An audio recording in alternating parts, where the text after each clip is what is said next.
Nessa segunda aula, nessa segunda parte da aula, nós vamos falar um pouquinho das densidades, na condição de uma das premissas geográficas. E a ideia principal por trás das densidades, que, aliás, para mim é uma das coisas principais da geografia, uma das ideias principais é que o território mostra diferentes densidades quanto às coisas. Isso está no livro, é uma frase que eu tirei do livro do professor Milton Santos. Então, diferentes densidades quanto às coisas. Que coisas? Homens, objetos técnicos, objetos geográficos, diferentes densidades em relação às ações ou em relação às informações.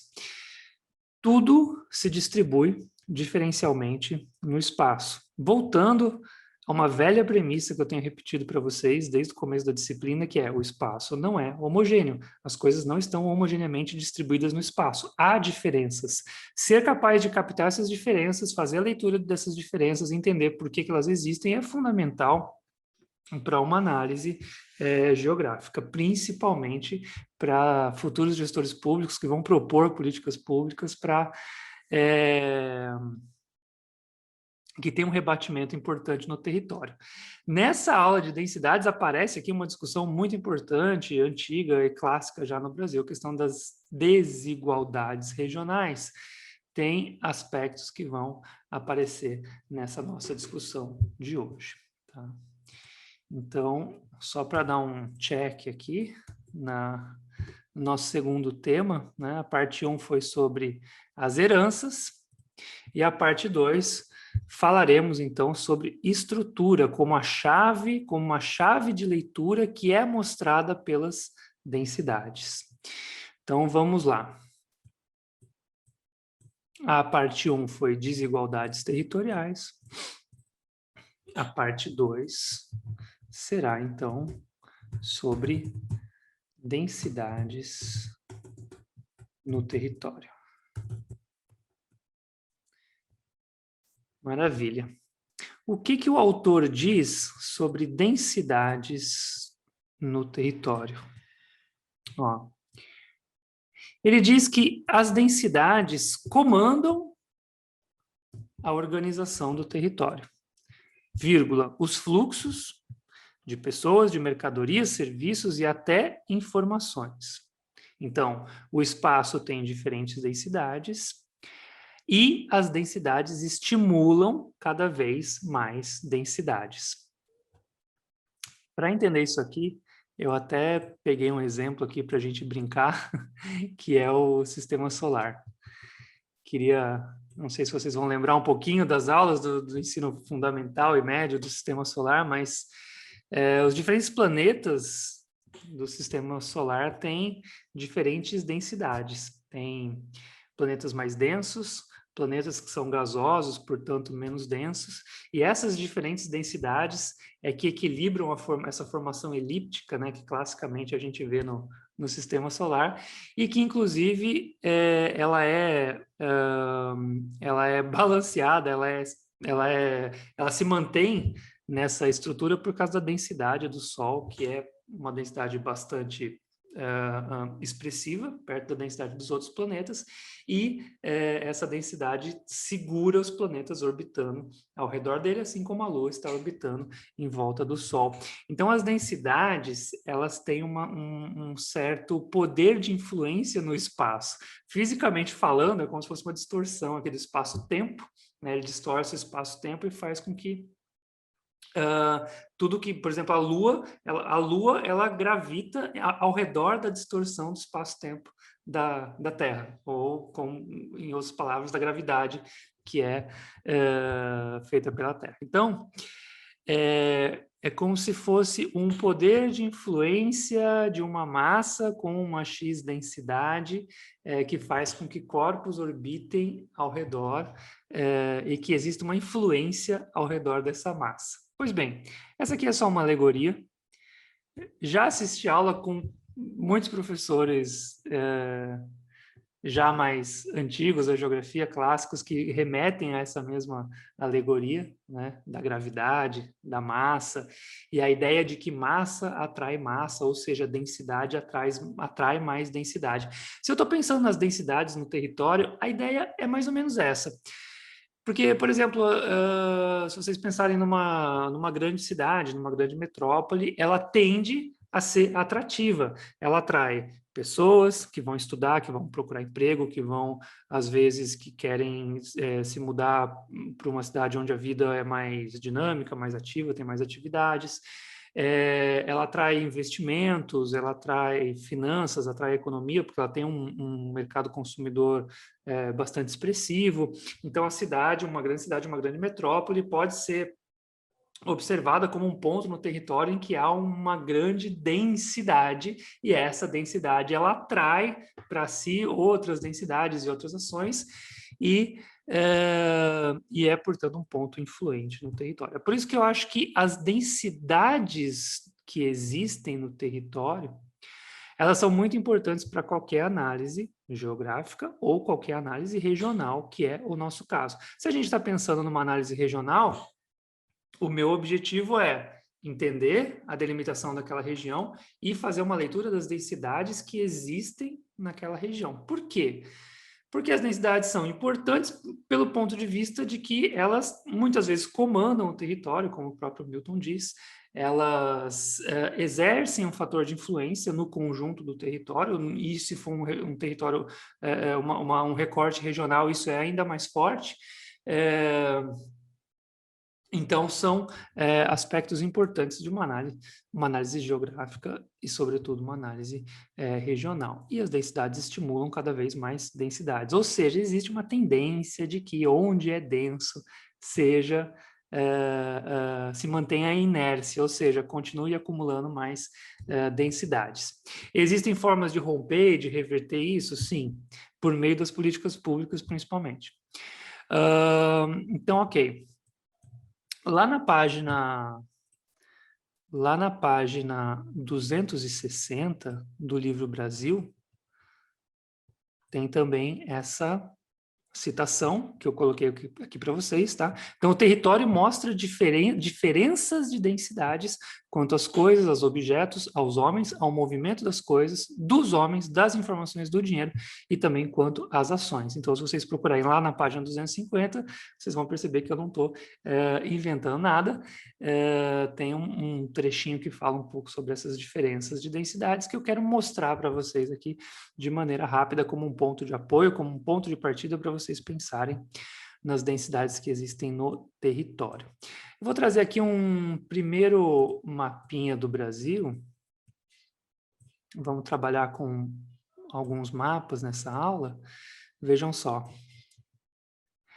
Aqui no mapinha colorido, o que temos aqui? O recorte do Brasil, em amarelinho aqui as principais cidades. E aí aqui ao lado tem um mapa com a luz noturna, né? Um mapa em preto em que aparecem aqui as manchinhas de calor que existem no território. E o que se vê de mais expressivo no território brasileiro?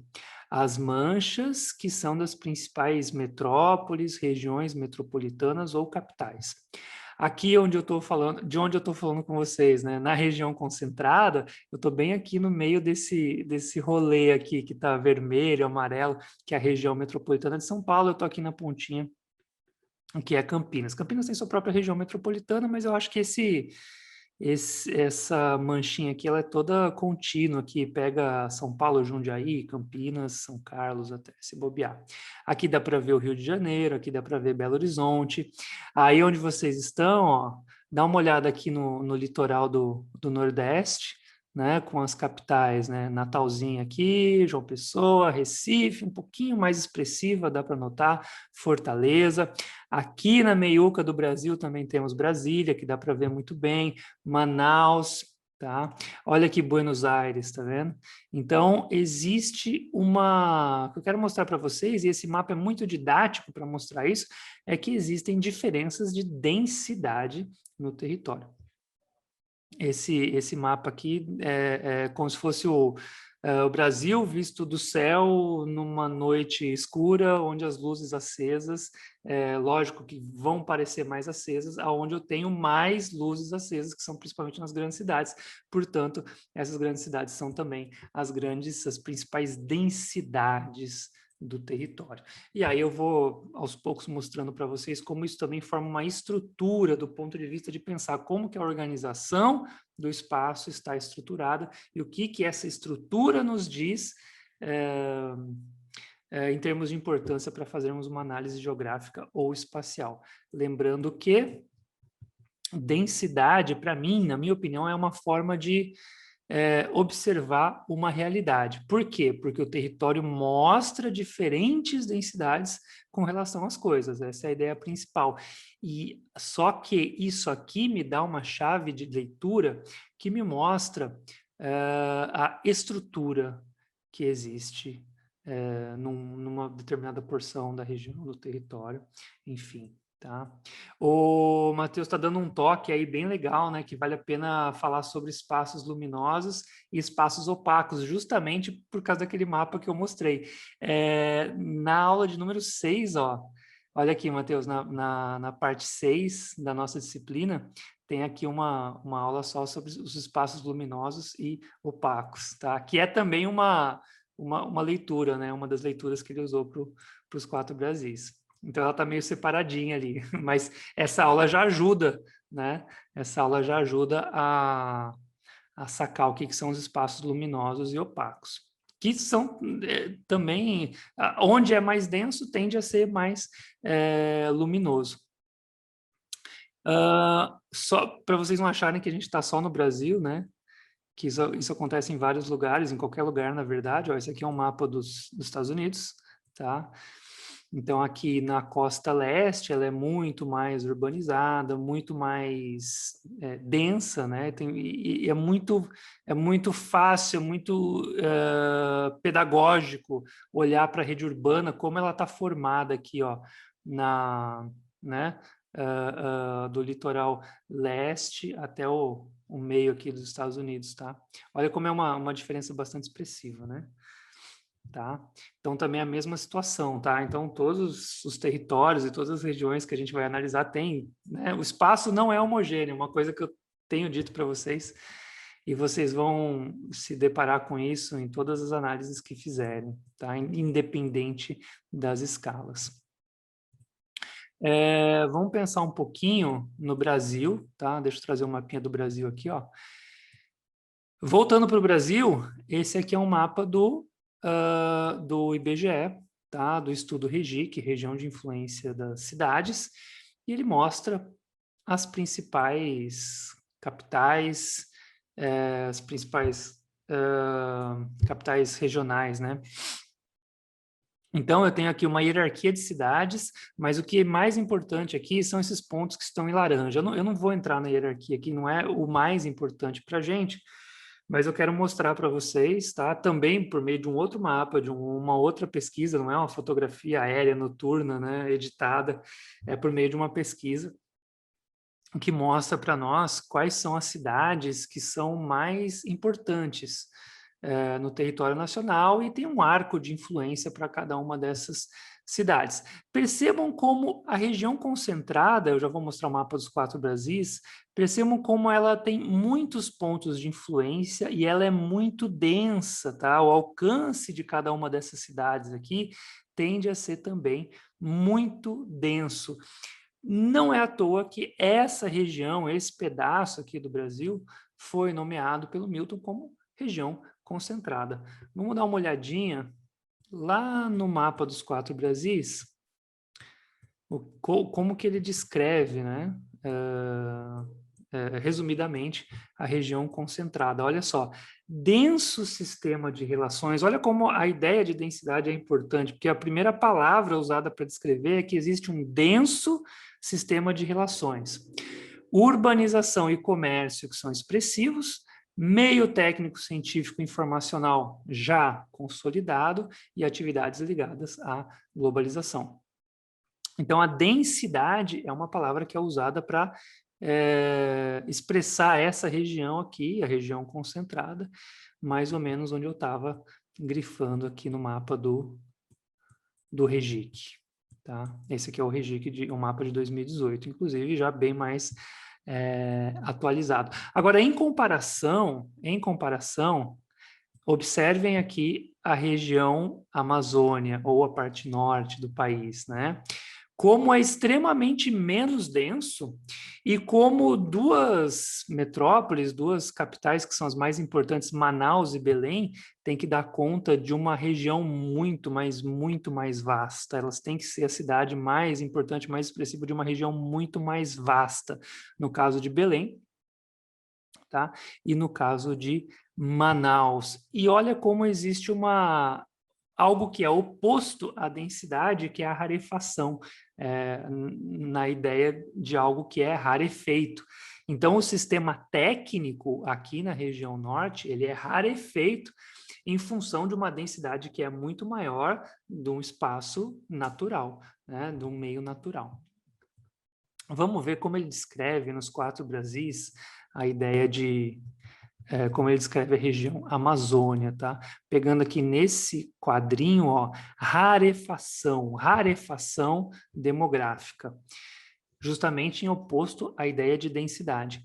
Baixa densidade técnica, de novo, baixa densidade técnica, vastidão e necessidade de interligar núcleos urbanos multifuncionais que centralizam vastas áreas, tá? Então aqui, se a gente comparar a região concentrada com a região Amazônia, já dá uma bela ideia de como o espaço ele se encontra. Se a gente pensar do ponto de vista da concentração de objetos técnicos, estão muito mais concentrados na região concentrada, são muito mais densos na região concentrada. Isso quer dizer o quê? Na ideia de que densidade vai atrair mais densidade, de que massa vai atrair mais massa, essa região concentrada tende a crescer, tende a atrair pessoas, tende a atrair empresas, tende a atrair investimentos em infraestruturas, economia, mercado, e tende a ser, portanto, uma região mais dinâmica. Em oposição, a região Amazônia, ela tem até uma outra velocidade de se fazer as coisas. Ela tem até uma outra velocidade do acontecer. Perdão. Porque existe, ao mesmo tempo, uma rarefação demográfica e uma baixa densidade técnica, e, ao mesmo tempo, existe uma prioridade, uma maior densidade mesmo de um espaço que é natural. E o espaço que é natural tem uma outra velocidade. Por exemplo, para se chegar de um ponto ao outro na Amazônia, às vezes por um barco que nem é tão rápido assim, demora dias, coisa que numa rodovia duplicada, de alta velocidade no estado de São Paulo, você pode chegar em algumas horas, 5, 6 horas, enfim, não sei. Uma mesma distância para ser percorrida, às vezes demora muito mais na Amazônia. Então, essa rarefação demográfica e a baixa densidade técnica nos dá aspectos de como o espaço se organiza e de como o espaço se comporta, tanto do ponto de vista das ações, que ele é permissivo de que se desempenhe ou não, quanto do ponto de vista de possíveis ideias e planos e intervenções que podem ser feitas nesses espaços. Vamos olhar um pouquinho para o Nordeste, nossa casa. Veja só, no Nordeste eu tenho muitas, olha como é diferente, né? Eu tenho muitas capitais regionais, algumas metrópoles, e tenho vários núcleozinhos urbanos que são em verde aqui, e tenho também espaços onde há rarefação, né? Aqui nessa meiuca aqui, ó, aqui também nesse pedacinho. Tá, vamos ver o que ele diz aqui do Nordeste. É bem legal comparar o mapa do IBGE com os 4 Brasis, né? Lembrando que essa é uma elaboração de 2001, tá? Esse livro foi lançado em 2001. Já se pode questionar essa elaboração aqui, mas A leitura é que existem aglomerações numerosas, mas, ao mesmo tempo, uma urbanização que ela é raquítica, que ela não é densa, ela está pouco interligada e é pouco funcional. Ele interpreta como uma fraqueza da vida de relações e um quadro socioespacial engessado. Ao mesmo tempo, um meio técnico científico informacional pontual que influencia também uma globalização pontual. Então, aglomerações numerosas, ou seja, muitas cidades, mais um quadro socioespacial engessado, ou seja, poucos relacionamentos entre cidades, poucos dinamismo e circulação entre as cidades aqui da região Nordeste. O meio técnico, científico, informacional restrito aqui às capitais e regiões metropolitanas, né, algumas capitais regionais também, o que na interpretação dele repercute numa globalização também que é muito pontual. Só para dar um contraponto, né, numa reinterpretação da região Nordeste que eu fiz com a professora Luciana, que estaria aqui em amarelo, né? Nosso questionamento, nossa tentativa de rever esse quadro, né, seria dizer que existiram muitos investimentos em infraestrutura e logística que aumentaram a integração regional. Então, questionando um pouco aquela ideia de quadro engessado que ele traz em 2000. Ocorreu também, né, nos últimos 20 anos, uma aceleração da urbanização e do crescimento metropolitano, acompanhado por pontos do território que foram modernizados. Que pontos são esses? Aeroportos, portos, os investimentos que a gente conhece muito bem em universidades, institutos federais, centros educacionais, que refletem em pontos do território que foram modernizados. E isso é algo que eu acho que a gente pode citar, né, numa tentativa de atualizar um pouquinho mais. Isso não está terminado, mas atualizar um pouquinho mais essa ideia de Nordeste. Beleza.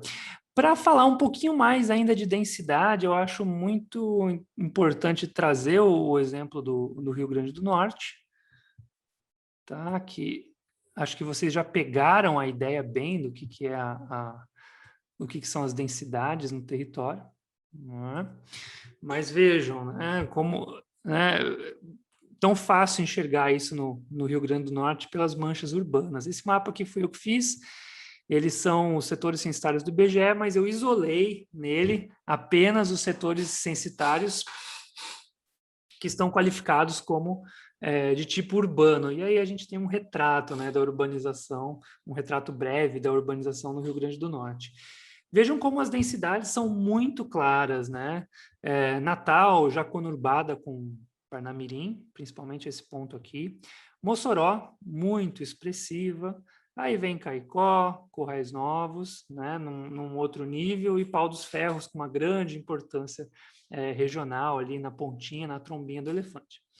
Então, podemos dizer que essas densidades, né, são as mais importantes do Rio Grande do Norte, e vocês conhecem, né, por experiência, eu também, né, vocês sabem que eu sou potiguar e natalense de coração, o quanto que essa densidade aqui ela é importante para o território. E aqui a gente começa a entrar numa parte 2 já da aula, que é por que as densidades são importantes, afinal? Porque, Rodolfo, você está falando tanto de densidades. Ora, por experiência, vocês sabem como Natal, ao mesmo tempo, é uma cidade, uma capital que puxa serviços, que puxa pessoas, que puxa a economia, né? Basta vocês pensarem nos colegas que vocês têm, né, que não são de Natal e que vieram de outras cidades do Rio Grande do Norte. Às vezes até de Caicó, muitas vezes de Mossoró. Tenho muitos amigos em Natal que são de Mossoró, quase no outro extremo do estado, e quase que a gente sabe quanto que, pela rivalidade, até a brincadeira da rivalidade, Mossoró é considerada a segunda capital do Rio Grande do Norte, né? Mas tem muitas pessoas que saem de Mossoró e vêm para Natal para estudar na UFRN de Natal.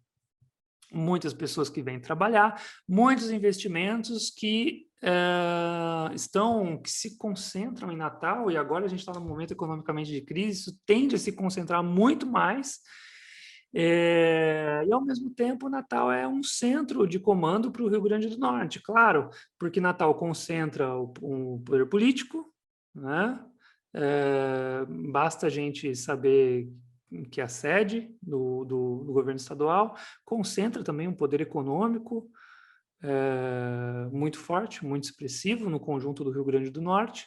Então, ela é uma Natal ela é muito boa, né? O Rio Grande do Norte é muito bacana pedagogicamente para a gente falar das densidades no território, porque eu tenho uma capital que puxa muitas ações para si, puxa muitos fluxos e, ao mesmo tempo, tem um poder de influência econômico, político no conjunto do território do Rio Grande do Norte que é muito forte, né? Isso vocês sabem por, por experiência própria, tá?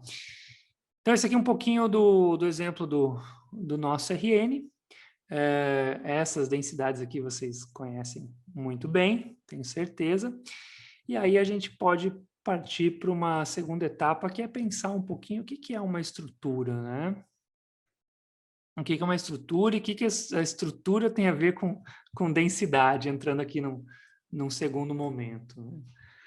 Eu dei a dica lá no começo que as densidades vão nos revelar estruturas, e essa que é a chave de leitura que é mais importante, porque até pedagogicamente eu peguei essa figura aqui, tá? É uma estrutura de uma construção, provavelmente num edifício, alguma coisa assim. Mas esses pontos aqui que são como se fossem nós, né? Porque eu tenho uma linha que vem aqui na vertical, eu tenho uma outra linha construtiva que vem aqui num eixo horizontal, e é óbvio que se essa estrutura, se essa ligação aqui deixar de existir, assim como essa e assim como essa outra aqui, eu tendo a comprometer a estrutura como um todo. É por isso que, fazendo até um paralelo com o Rio Grande do Norte, né?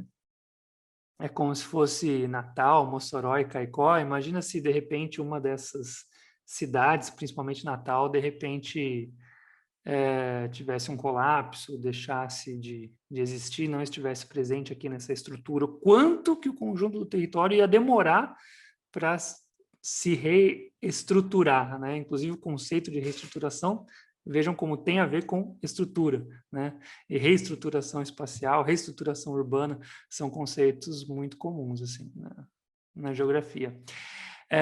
Então, as densidades, tanto no Brasil, independente da escala, né, quanto no Rio Grande do Norte, revelam aspectos da estrutura do espaço. Brasil tem um grande poder econômico concentrado nesse eixo aqui, São Paulo-Rio, talvez São Paulo-Belo Horizonte também, mas principalmente São Paulo. Um poder político super, né, presente em Brasília. As capitais do Nordeste, que são muito importantes. Na região Amazônia, as metrópoles de Manaus e Belém, que tem uma capacidade, que são centros, né, centros isolados em um espaço mais rarefeito. Vejam como isso mostra uma estrutura. Tá? Aqui uma influência política regional, local, uma densidade cultural muito forte também, poder econômico, poder político. Tá? Mesma coisa no Rio Grande do Norte. Muito importante Natal, muito importante Mossoró e Caicó. As densidades, elas podem ser de várias naturezas, né? Eu posso ter espaços com densidades mais produtivas, espaços com densidades financeiras, políticas, populacionais, enfim. Aí, tematicamente, a gente pode fazer várias leituras, tá? Então, a densidade, aqui que eu queria chegar com vocês, porque temos aqui um aspecto geográfico, né, que é a densidade, que ela revela algo mais profundo, que é uma estrutura que existe no território. Então, lembra que a gente começou nossa brincadeira lá no sistema solar, né? que tem uma certa estruturação também, que se mantém, né? Os outros planetas rodeando o Sol, a Lua rodeando a Terra.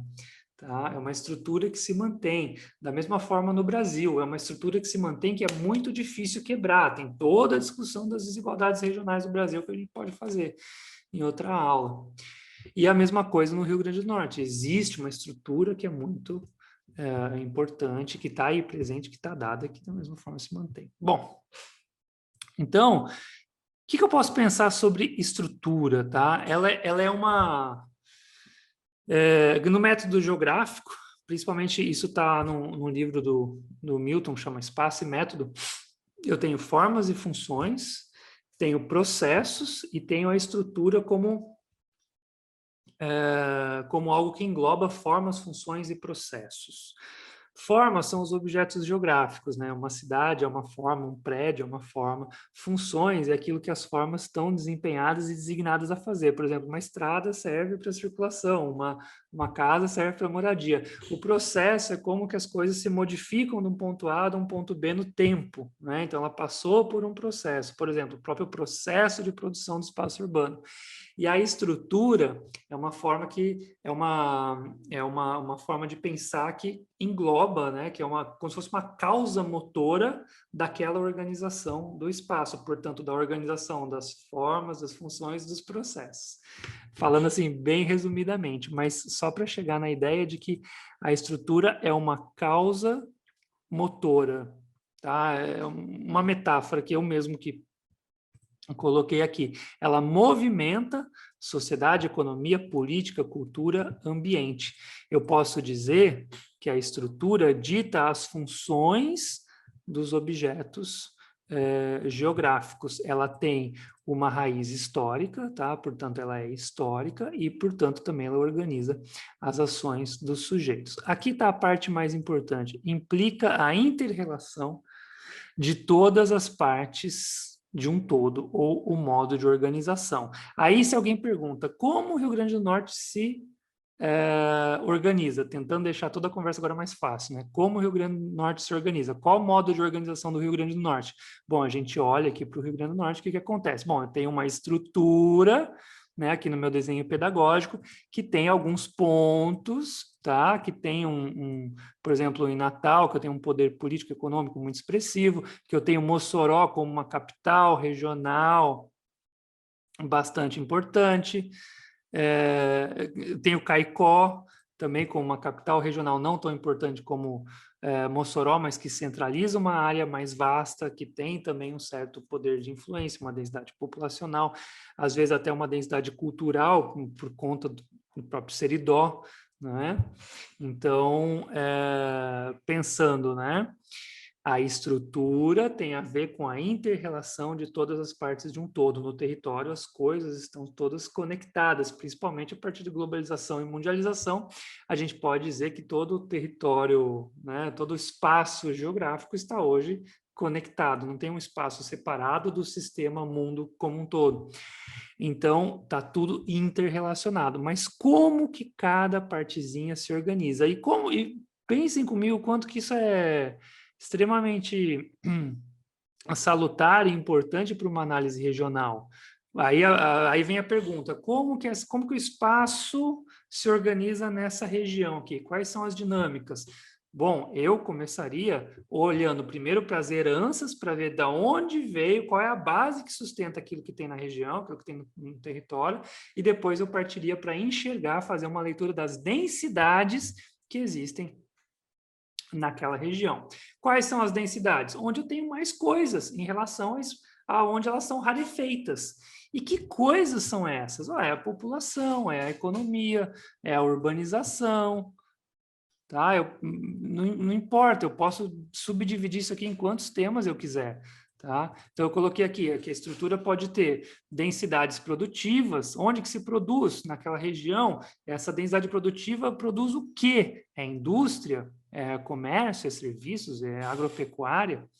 Eu posso ter uma densidade financeira, por exemplo, lá no centro de São Paulo, eu tenho uma densidade de investimentos financeiros, de bolsa de valores, de empresas que estão qualificadas em bolsa, abertas em bolsa, enfim. Posso ter densidades políticas, a exemplo de Brasília, eu tenho uma densidade de comando, de poder de decisão, de um lugar que, né, cujo pensamento, cujas as ações estão direcionadas para um comando do território. Eu posso ter, claro, densidades populacionais. Eu começo olhando para a densidade populacional. Onde tem mais pessoas, onde tem menos. Isso vai me dizer muito. Isso vai me dizer as hierarquias urbanas, vai me mostrar as densidades urbanas. E eu posso ter também, muito importante, densidades culturais. Aonde que, numa determinada região, onde que a cultura, quais são os espaços, localizações em que a cultura se manifesta de maneira mais expressiva. A voz de um povo está em sua cultura, ela é extremamente muito importante. Eu não sou muito qualificado para falar, né, de espaços culturais, mas é indispensável também a gente pensar em densidades culturais, tá? Então, beleza, tá? Só retomar aqui, essa aqui que eu queria chegar, esse é o ponto... esse é o ponto-chave da aula, porque é a chave de leitura do território, tá? Que eu posso pensar em densidades, por quê? Porque o espaço não é homogêneo. Que densidades são essas? Produtivas, populacionais, culturais. E essas densidades estão me mostrando onde tem mais, onde tem menos. Só que o que isso revela do território? Revela uma estrutura. Se eu olhar e se eu me aprofundar nessas densidades, eu vou ver o quê? O modo de organização. Como que a minha regiãozinha que eu estou estudando, como que ela se organiza.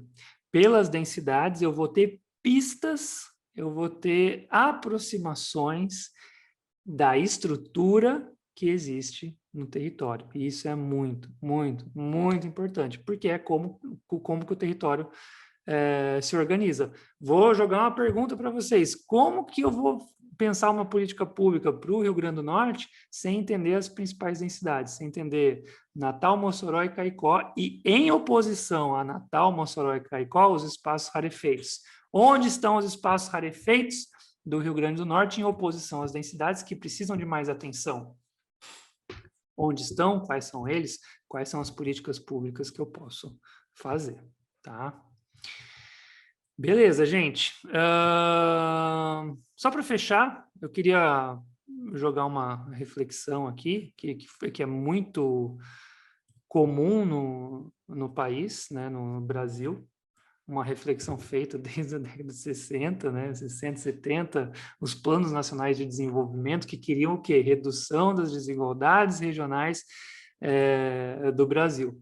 Então, eu faço essa pergunta aqui, ó, é possível reverter ou adicionar novos pontos à estrutura? O que eu estou querendo dizer com isso o que eu estou querendo perguntar é possível acrescentar novos pontos na estrutura ou sair de uma estrutura prévia que não é a que eu quero para entrar numa outra estrutura? Sim, preciso de muito tempo, muito investimento, muita força, muita vontade política, mas o território, já falei isso para vocês várias vezes, não é estático, ele é dinâmico. Vou aproximar aqui dois exemplos que eu selecionei. Um deles é o Polo Petroquímico de Camaçari, o outro é a Zona Franca de Manaus. O Polo Petroquímico de Camaçari, ele é expressão de um período do planejamento territorial brasileiro, isso está na minha tese, no qual se acreditava, muito influenciado pelas ideias de um geógrafo, economista francês, desculpa, chamado François Pérou, que eu poderia produzir polos de desenvolvimento, né? Polos industriais ou polos de desenvolvimento. Esses polos de desenvolvimento seriam indústrias motrizes, que serão implantadas em regiões onde eu gostaria, onde eu almejo desenvolver essa região, e como elas são indústrias motrizes, ou seja, que desenvolvem, que fabricam matéria-prima para outras indústrias posteriormente viriam se instalar próximos dessa indústria para aproveitar desse insumo. Vocês sabem que a proximidade entre indústrias é muito importante, né? Pela redução de custos. Então, você tem, né, a gente tem em volta do polo petroquímico de Camaçari, que já está mais consolidado ou mais amadurecido, a gente tem anéis, né, que é a primeira geração, a segunda geração, a terceira geração de indústrias que se utilizam do refinamento do petróleo que é feito no polo petroquímico. Então, eu tenho instalação de indústrias de borracha, depois de indústrias químicas, enfim, de outras que usam dessas matérias-primas. Depois, uma quarta geração, eu tenho uma montadora automobilística, porque eu tenho quase todas as peças do carro sendo produzida ali nas imediações do polo. E esse polo tende a desenvolver, né, depois de um tempo, tende a desenvolver a região onde ele se instala. Há críticas a essa teoria.